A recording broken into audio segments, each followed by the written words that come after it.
Welcome, everyone. My name is Dr. Mark Woodrey, and today I want to talk to you about work that we do in our laboratory that focuses on avian ecology and coastal conservation.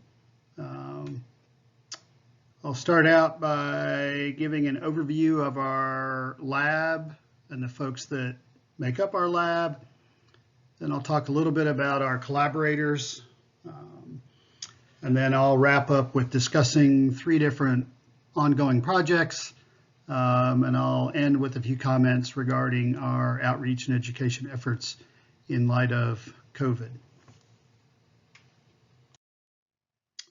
As with any endeavor these days, there's really no way for a single person to accomplish anything of significance. So what I'd like to do here is just briefly introduce the folks that are officially part of our Coastal Avian Ecology Lab, or as we tend to think of each other as the team.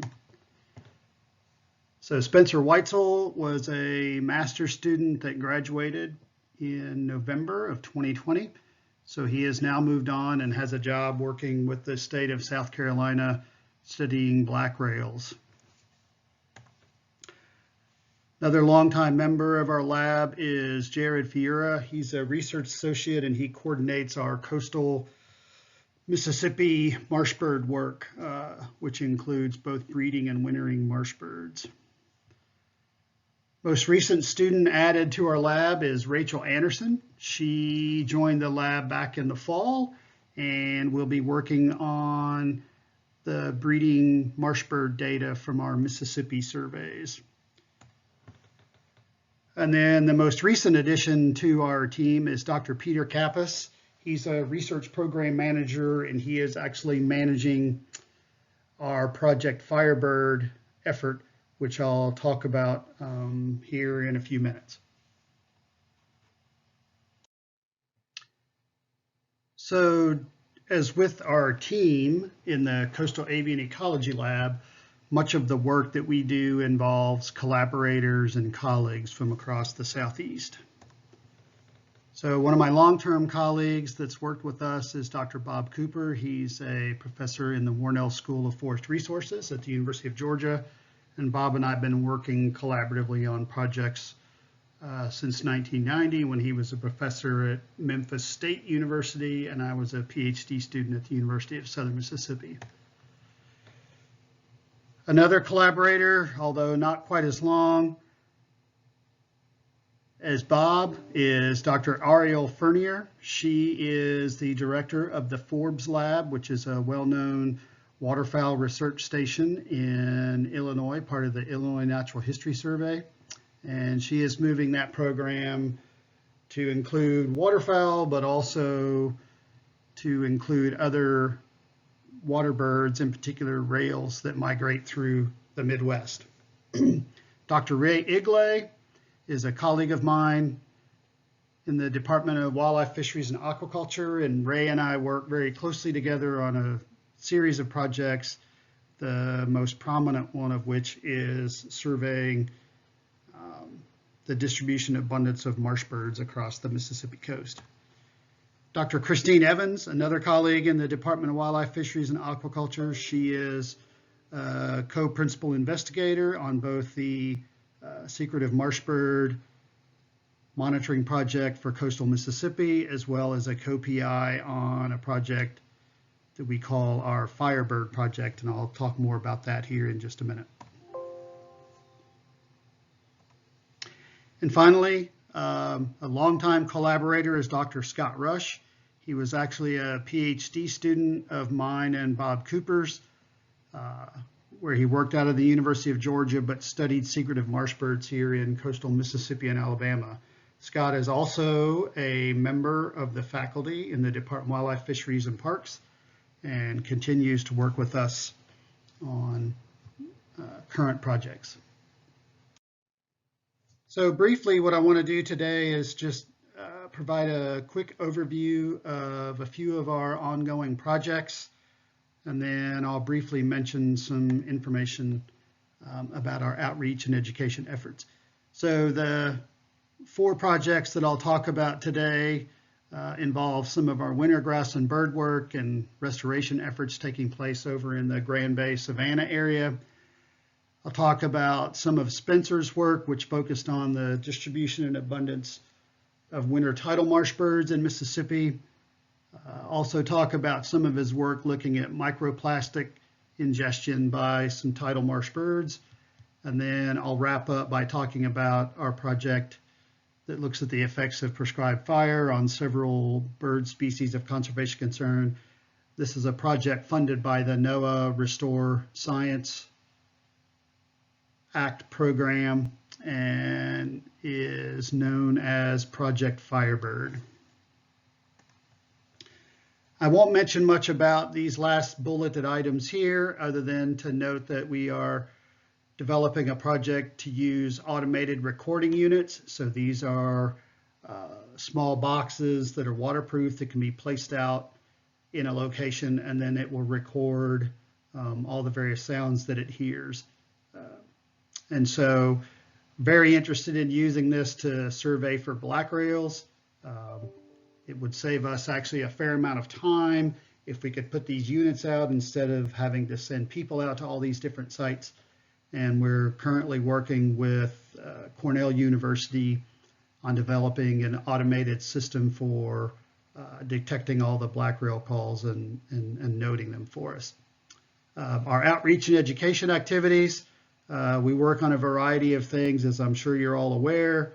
I'll just point out that since COVID struck the United States, really haven't been doing a lot of in-person education activities, in particular birding field trips, but we have continued to do a series of virtual education efforts, talking mostly with university courses and serving as guest lecturers in their classes.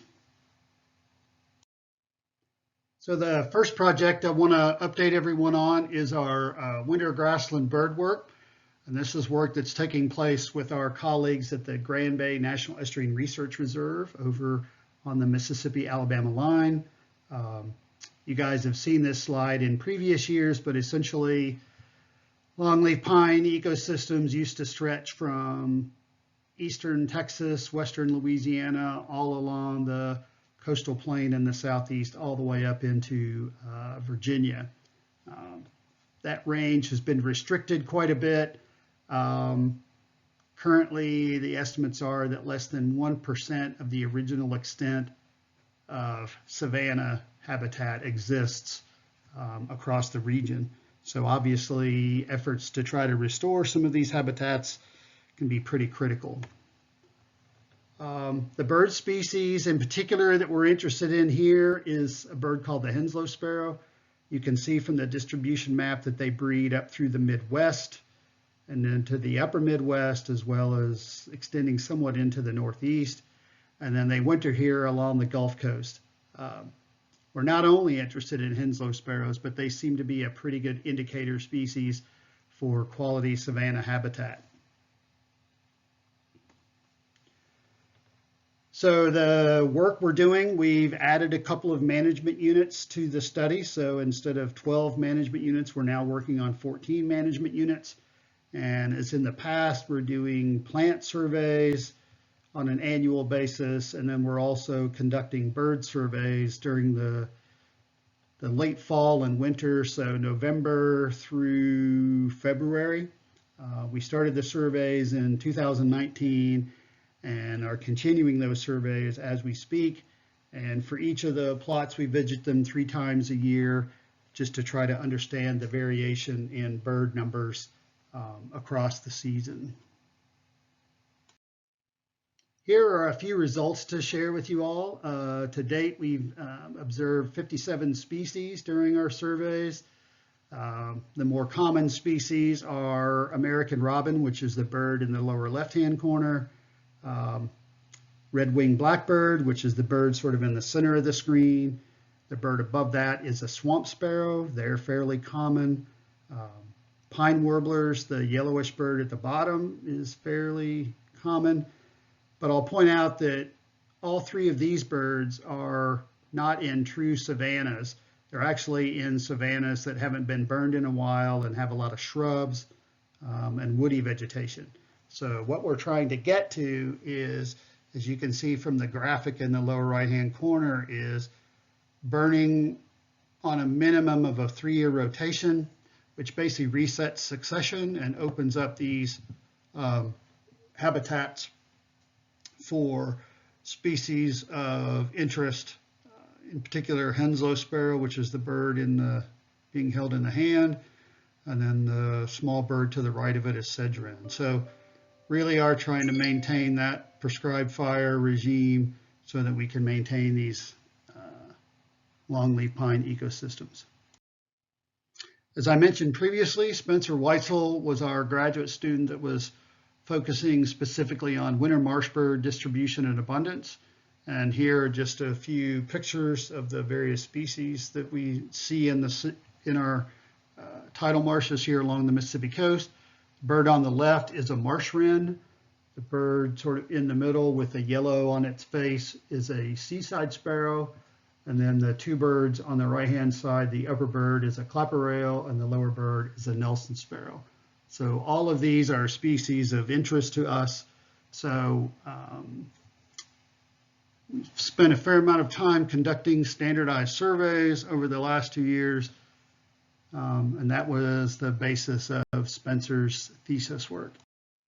So this is really awesome. This is our first effort to actually generate population estimates for winter tidal marsh birds.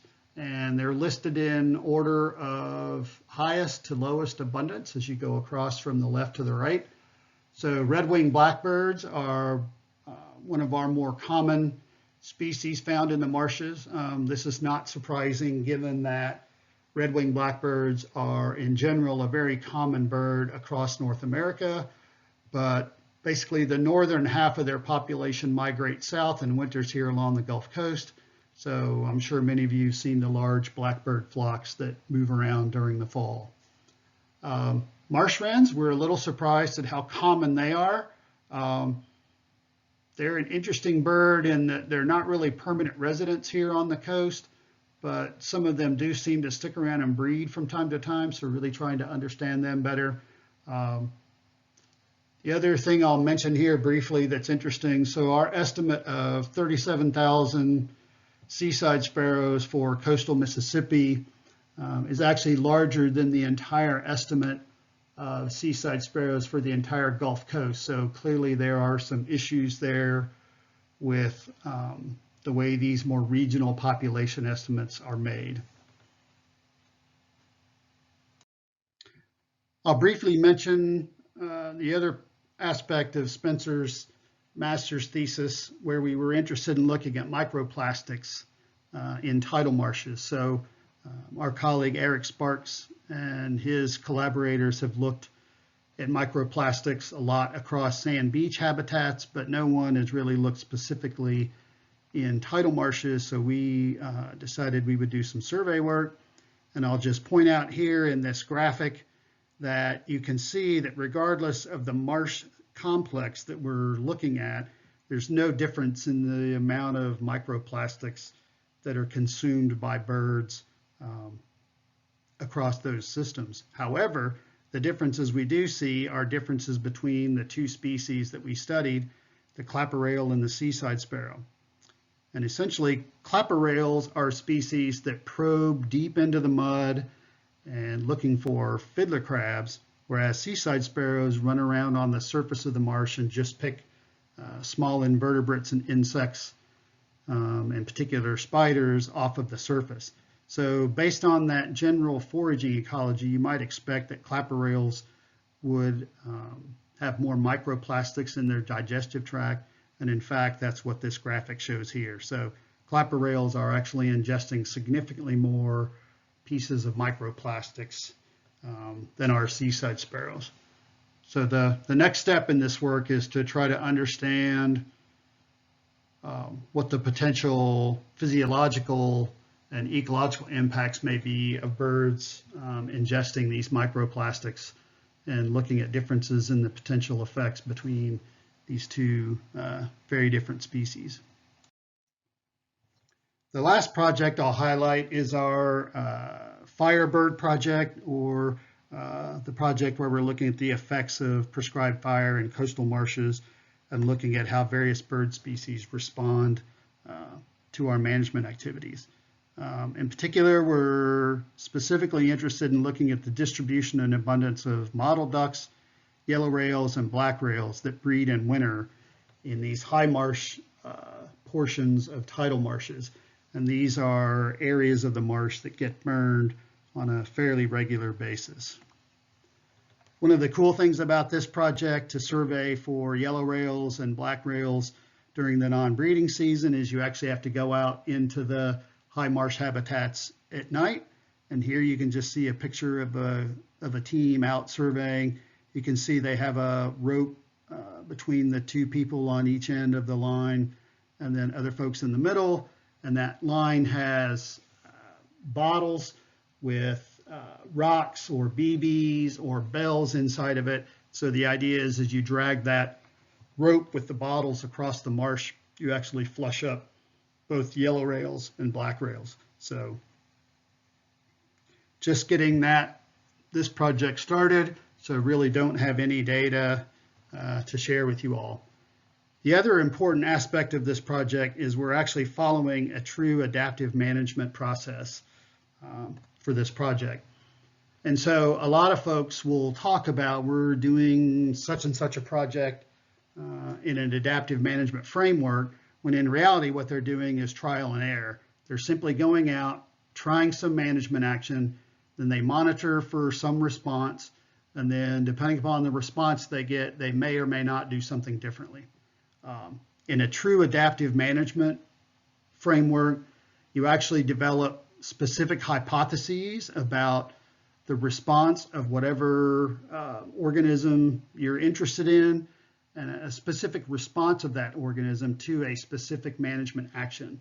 So one of the things that we just completed was a 3-day workshop looking at this project through an adaptive resource management framework. We've developed 9 different hypotheses about the relationship between various prescribed fire applications and bird response. So we're now going to be whittling that down to probably the 2 hypotheses that are of most interest to land managers, and then those will become part of our experimental design as we develop a true experiment to actually understand these hypotheses, evaluate those hypotheses, and then work with land managers to refine their management actions so that they can be more efficient with both their financial and human resources. So that provides you with a brief overview of our work in the Coastal Avian Ecology Lab. Thank you for your time and hope to see you soon. Have a good day.